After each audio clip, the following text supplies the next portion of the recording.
बिस्मिल्लाहिर्रहमानिर्रहीम। अस्सलाम वालेकुम स्टूडेंट्स। लास्ट लेक्चर के अंदर हम ऑथेंटिकेशन के बारे में डिफरेंट वेज डिस्कस कर रहे थे। आज हम इस लेक्चर में एक्सेस कंट्रोल मैट्रिक्स या प्रोटेक्शन मॉडल, प्रोटेक्शन स्टेट्स के बारे में डिस्कस करेंगे और देखेंगे कि हमारा सिस्टम प्रोटेक्टेड स्टेट के अंदर है या नहीं है, या फिर हमारी जो रिसोर्सेज हैं क्या वो प्रोटेक्टेड वेज में चल रही हैं या नहीं, या फिर कोई ऐसा प्रोसेस तो नहीं आ रहा जो अगर कोई एक रिसोर्स उसको एलोकेट नहीं है तो वो प्रोसेस उस रिसोर्स को एक्सेस कर रहा हो, या फिर किस प्रोसेस को कौन सी रिसोर्स एलोकेट करनी है, ये देखते हैं। जो हमारा आज का कंटेंट होगा वो हम introduction to access control matrix देखेंगे। एक्सेस कंट्रोल के कुछ फंक्शन, मॉडल और रेफरेंस मॉनिटर को हम साथ थोड़ा सा व्यू करेंगे। सबसे पहले हम ये देख लेते हैं कि हमारे पास जो एक्सेस कंट्रोल है वो क्या है। हमने ऑथेंटिकेशन के बारे में डिस्कस किया, जिसमें हम क्या आइडेंटिफाई करती हैं कि हमारे पास जो यूज़र एंटर हो रहा है क्या वो एग्जैक्ट यूज़र है या नहीं है।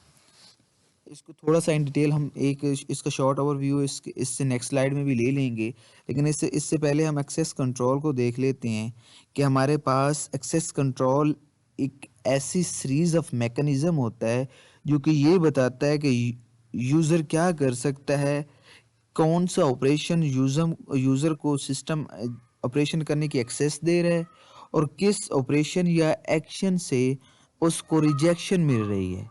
तो अगर एक्सेस कंट्रोल के अंदर सिक्योरिटी की पॉलिसीज़ को मद्देनज़र रखते हुए अगर एक ऑपरेशन की एक्सेप्टेंस मिल रही है किसी प्रोसेस को, तो वो वही प्रोसेस करेगा।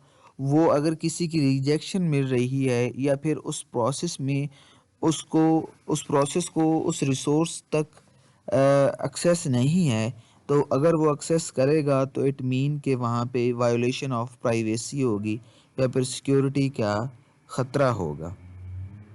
यहाँ पे दो बातें बल्कि तीन बातें ऐसी हैं जो हमारे पास एक्सेस कंट्रोल के अंदर बहुत ज़्यादा यूज़फुल हैं।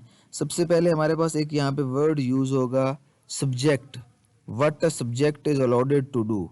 सब्जेक्ट हमारे पास क्या हो सकता है, सब्जेक्ट कुछ भी हो सकता है। लाइक अगर हम सब्जेक्ट की एग्जांपल लें तो हमारे पास सब्जेक्ट में कोई सब्जेक्ट जैसे काम करने वाला होता है, जैसे आपके पास इंग्लिश में है ऑब्जेक्ट जिस पर काम हो रहा है।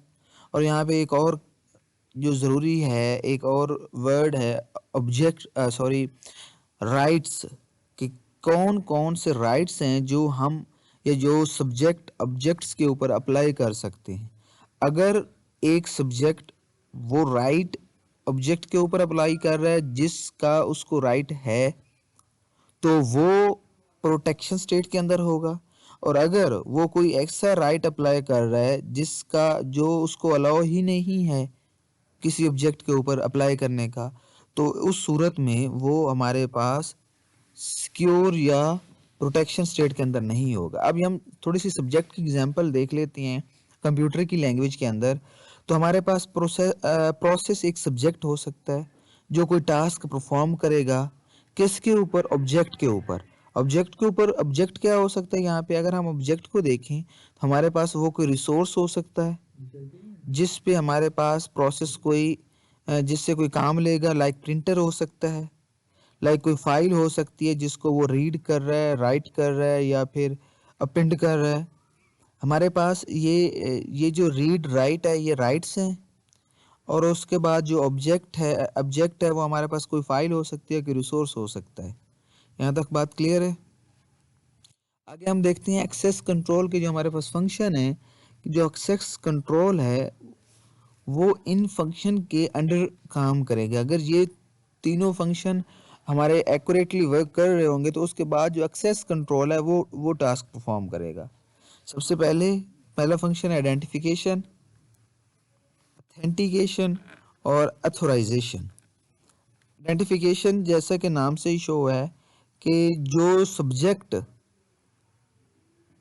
उसकी आइडेंटिफिकेशन के लिए एक यूज़र नेम जिसे हम कहते हैं वो होना ज़रूरी है। अगर सब्जेक्ट का कोई यूज़र नेम नहीं है तो पता कैसे चलेगा? जैसे आप लोगों के लिए आप कोई अकाउंट बनाते हैं तो वहाँ पे आपका यूज़र नेम होता है। जो यूज़र नेम होता है वो यूनिक होना ज़रूरी है, कंपल्सरी है, ताकि उससे यूज़र जो है आइडेंटिफ़ाई हो सके। इसलिए आप लोग सम टाइम अगर एग्ज़ाम्पल ले जीमेल का अकाउंट लगा रहे होते हैं तो आप एक यूज़र नेम रखते हैं तो वो कहते हैं ऑलरेडी इन यूज्ड।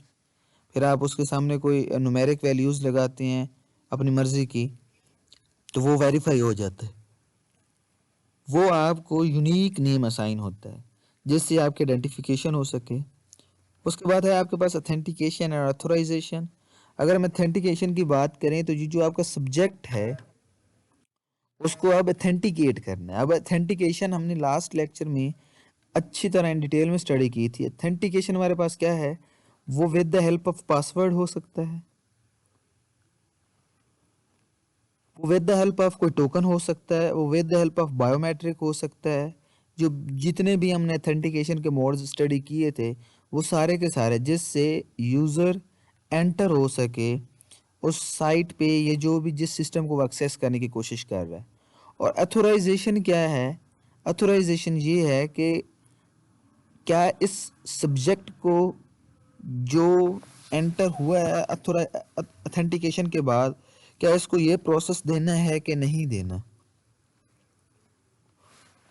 अगर वो एक ऑब्जेक्ट को एक्सेस करने की कोशिश करता है, एक रिसोर्स को एक्सेस करने की कोशिश करता है या एक फाइल को, अगर तो वो फाइल,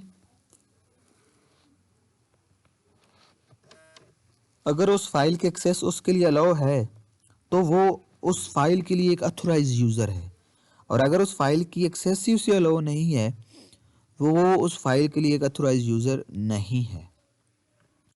उसके बाद हमारे पास आते हैं एक्सेस कंट्रोल के मॉडल। एक्सेस कंट्रोल के डिफरेंट मॉडल्स हैं जिनकी मदद से हम देखते हैं कि हम एक्सेस कंट्रोल को कैसे मॉनिटर कर रहे हैं। यहाँ पे हमारे पास सबसे पहले जो हम बात करते हैं, वो हमारे पास एक कॉमन सब मॉडल्स में एक कॉमन थिंग है, वो हमारे पास क्या है? Reference monitor. रेफरेंस मॉनिटर क्या काम करता है? जो रेफरेंस मॉनिटर है तो उसको हम एक एग्जांपल की मदद से समझते हैं कि रेफरेंस मॉनिटर कैसे हमारी रिक्वेस्ट्स को मैनेज करता है। रिक्वेस्ट कौन सी? किसी भी ऑब्जेक्ट को या किसी भी ऑब्जेक्ट को अचीव करने, किसी भी प्रोसेस को या किसी भी सब्जेक्ट को ऑब्जेक्ट तक पहुंचने की जो रिक्वेस्ट है वो कैसे मॉनिटर होती है, वो एक रेफरेंस मॉनिटर मॉडल है जो कि चेक करता है। यहाँ पे आप इसकी डायग्राम देख रहे हैं, यहाँ पे आप देख रहे हैं जो सब्जेक्ट है वो क्या कर रहा है? रिक्वेस्ट कर रहा है। अब रेफरेंस मॉनिटर जो है वो क्या करता है? जितनी पॉलिसीज बनी हुई हैं उन पॉलिसीज के अकॉर्डिंग वो क्या करता है? वो चेक करता है क्या ये जो सब्जेक्ट है, ये जो प्रोसेस है, इसने जो रिक्वेस्ट भेजी है अगर तो वो उन पॉलिसीज के अकॉर्डिंग होगी तो वो क्या कर देगा? उसको ग्रांट रिक्वेस्ट कर देगा और ऑब्जेक्ट तक जाने देगा। ऑब्जेक्ट वो कोई फाइल हो सकती है, वो कोई रिसोर्स हो सकता है, वो जिसको भी अचीव करना चाह रहा है सब्जेक्ट, जिसको भी वो पॉइंट करना चाह रहा है। और अगर वो रिक्वेस्ट उन पॉलिसीज़ के अगेंस्ट होती है, मीन वो जो ऑब्जेक्ट हासिल करना चाह रहा है उसकी उसको एक्सेस ही नहीं है उस सब्जेक्ट को या उस प्रोसेस को, तो वो उसकी रिक्वेस्ट को क्या कर देगा? डिनाई कर देगा। उसके बाद हमारे पास फर्दर है नेक्स्ट एक्सेस कंट्रोल मॉडल। वो इंशाल्लाह हम नेक्स्ट लेक्चर में स्टडी करेंगे। यहाँ तक अगर किसी को कोई इशू हो तो आप लोग क्वेश्चन कर सकते हैं। अपना ख्याल रखिएगा। अल्लाह हाफिज़।